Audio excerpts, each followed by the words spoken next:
Hi. Today I want to talk about a question I get asked a lot, and I don't like being asked it, and I don't like answering it because I don't think that the answer is constructive in any way. I think it is a waste of breath for both parties. And that question is, how do I become a film or TV composer? How do I get into it, or however it's worded? It's not something I'm comfortable answering because, um, like I said, first and foremost, there's nothing constructive that I could tell you that will help you out with your path if I answer it as you expect me to answer it, and that's telling you my exact story about how it went through. The problem with that is people like patterns. They like to find meaning in things where there's just, otherwise chaos. And a complex system is one that's entirely unpredictable. But we like to trace history backwards using a forward lens. We like to say, like, oh, here's this linear course of events that all occurred, and the reason I'm a film composer today is because I did this, this, and this. And you know, I think that's bullshit, and I don't think it's going to help you out, and it's not going to help me out going on a rant like that. So, there's a few things that I've thought through on this, and it's not about how you get into it, it's what you are that enables you to uh, exist in it and to survive in it, and the characteristics and things and mechanisms that you need to have to get by. And I don't want to say that these are hard and fast rules, but they are tried and true. And I think I have a tough time talking about it because it's just kind of what I do, but it's really nice for me to go back and reflect and think like, well, why did this work out? And I made a little list of things that I think are pretty important, and some I'll extrapolate on in later videos, and some I'll get into just relative depth now. But I can address things more specifically later on. But these aren't in any sort of order.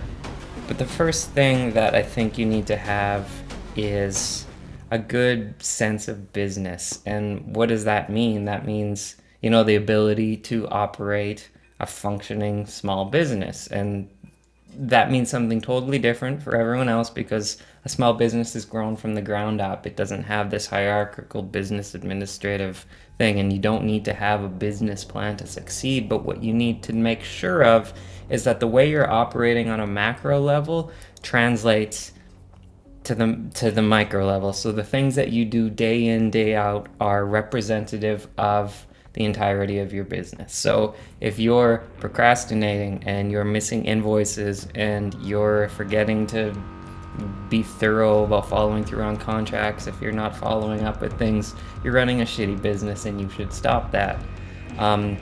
It's very basic stuff, but things that like structuring your business and your personal life. I know it's different in different countries, so I can't really give specific advice on that.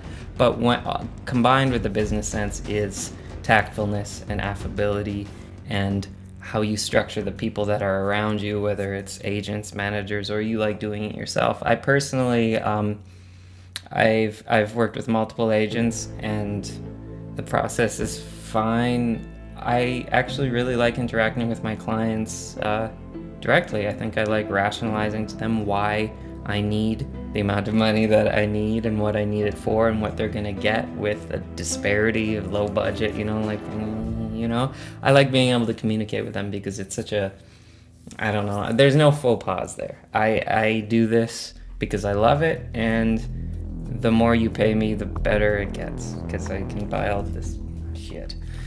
So the next thing, I'll go into the business sense more later. I have an interesting idea that I kind of want to talk about what else you can do more in depth. But the second thing is good music. And what does that mean? What does good music mean to functioning? You know what it doesn't mean? It doesn't mean great music. It doesn't mean, you don't have to write a Mahler symphony. And if you try to write a Mahler symphony and it's not provoked and being called for, you're in the wrong industry, and you have to take a good hard look at that. If you're a great musician and you have a degree of musicianship that's what drives you, is your ability to perform, you shouldn't do this, because that's about you. That's about your ego and your skill and your talent. And what scoring isn't, it's not about you. It's actually got very little to do with you. It's a completely collaborative medium that you are drawing off the energy of hundreds of other people's work under the direction of a producer, a writer, the creator, the showrunner, whoever it is. You're there to use your voice and help develop their vision. And it's cool because you get to use your voice. It's like, you're part of the band and you're playing it, but you're not this whole thing. So there's a thought that I have, and if I were to maybe like to give advice, which I don't like to, throw out specifically, but if I were to say something that I think is universally effective for longevity in a film and TV career, is have good production skills beyond everyone else. Get as good at engineering, sound design, performing your instruments, recording your instruments, mixing them, get really technically good at mastering, get so good on your DAWs, whatever you choose, that you know it inside out. And another part with ordering all that, going back to the business end, is the administration. Know how to keep all that shit sorted so you can go back to a session. I go back to sessions from 10 years ago, like things that are like, I can pick ideas from them or stuff that I just forgot. And it's nice to work with the same DAW for that long, because it still works. So on the whole sort of music versus score paradigm, I want to comment on that further. I just think that having a good sound, a good aesthetic, is so much more important than being able to write good music, because I think what you end up doing is you overwrite. So having the ability to create a visceral sound and having the comprehension to interpret musical ideas and have what's occurring on screen translate to something impactful, something cohesive, something married and provoked, and something in another way, which I'm going to address next, is something subliminal and something subtextual that elevates what's happening on screen and draws you in. And I'll talk endlessly about the importance of that, how you could write the best piece of music and it'll just be shit score. And that is what we want to avoid all the time, because whether people notice it or not, it does make the difference between a show being watchable and just something that you just cannot engage yourself and could even be irritated by. So drawing on that subliminal nature, my third point is that I think you need a really in-depth literary and cultural understanding. You need to read a lot, and you need to read history, and you need to be aware of these events, because it adds to the richness of what you're working on. And the reason it does this is because when you have a book and you're reading literature, you're in someone's mind and you're watching what people do. You're not caught up in what they say they do and this bullshit like charlatanism talking about whatever it is. Like you're right there, and it's so much about human nature and the subliminal nature of humans, but it's spelled out for you. So you can have a sequence, like where this correlates to sort of the richness in television is you need to be that narrator. You need to be the subliminal subtextual undertone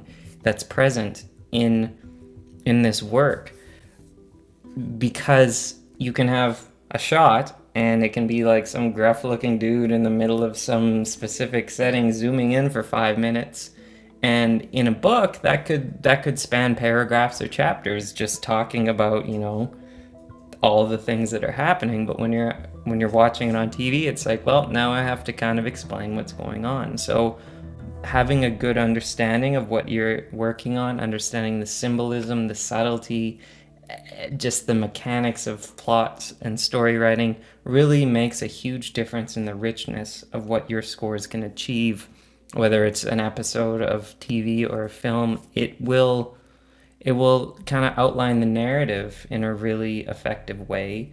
And again, what that leads to is drawing people in. Like you want as many seasons of a show as you can. So not to go too much more in depth on that one, but my next point, and this is something that I believe sort of translates to your entire career, is to become an asset. Whether you're starting off and you're like just totally green and your music is clearly not good enough, you have no idea how to score, but you're determined. I don't know, what's your asset that makes you not a liability to people that you want to work with and work for? Say you want to come up to another composer and say, hey, can I go for coffee and talk about the industry? Like, honestly, don't do that. Like, what you want is to build and construct with the advice that I've given, as to what you should do, is to be really, really, really good at something. For me specifically, I got really good at playing a lot of different instruments. I got really good at sound design and synth programming and technical stuff, so I could be like the studio guy that saved people time. So when you're an asset, you save people time, and that attitude of always trying to be an asset for people has translated to my career, in the sense that when someone comes to me and they have a project, the last person that touches it is me creatively. Like, I can either, in a way, I can make this better, I can make it whatever, or I can make it worse. And if I can elevate someone's project, if I can use all of my understanding and comprehension and everything I know and everything I've read and worked on and done day in, day out, all the people I've worked for and all the things I've learned, if I can apply that to their project and make it better, I'm still becoming an asset. Whether I'm the studio runner that makes the best espresso you've ever had, which I'm not, I make the worst espresso you've ever had, or I am the technical guy that they can call up at 10 o'clock in the evening and say, holy shit, my rig just blew up, can you come help me troubleshoot it? Then it's like, cool. Like, I can be that person, and those relationships go a long way over your career. Or if it's just, hey, here's my show, make it better. Cool. That's kind of the best one. That's what you do. So the last point that I have, aside from, having good business acumen, having good music, that means something very specific and very different from having great music, because you can't conflate score out of context with properly composed music that was not score. You can't. They're different. They're completely different for very different reasons. There are similarities, obviously, but whatever. So my third point, having sort of the good literary and cultural understanding, super critical. Fourth point is become an asset, whatever that means at whatever point in your career. Whoever your clients are, whoever your collaborators are, always be that asset in your whole life too. It helps. And the last one is have good luck, because I think when something shitty happens to you, you reflect on it. You're like, oh, how could I, why did that happen? It's like, maybe it was just bad luck. But when something great happens, it's like, oh, I did that. I'm so great. It was because I did this, this, and this, and this. And that's reaching. We don't reflect on the things the failures as frequently as we do on the successes, and it's equally important to not internalize either one of these events. Luck is such a huge part of it, time and place and all of the other factors and variables. Leveraging that luck is the other 50%. I know some very lucky people that have not pushed opportunities and have not created anything beyond what was handed to them just by being lucky, and it's a huge part of it. But it's really important to not internalize these things, for better or worse, the luck and failure kind of thing. So I think all I'm trying to say with that is make sure that when the lucky thing happens, you're ready for it, to take full advantage of it, and to like just cram everything you have into it. Because if you don't leverage that lucky opportunity, sometimes these things only happen once, and that's it. But just make sure that you've built your whole system around being able to kind of withstand the variability, like whether it's good luck or it's bad luck, that you can sort of you can make yourself plug it out and not, screw it up.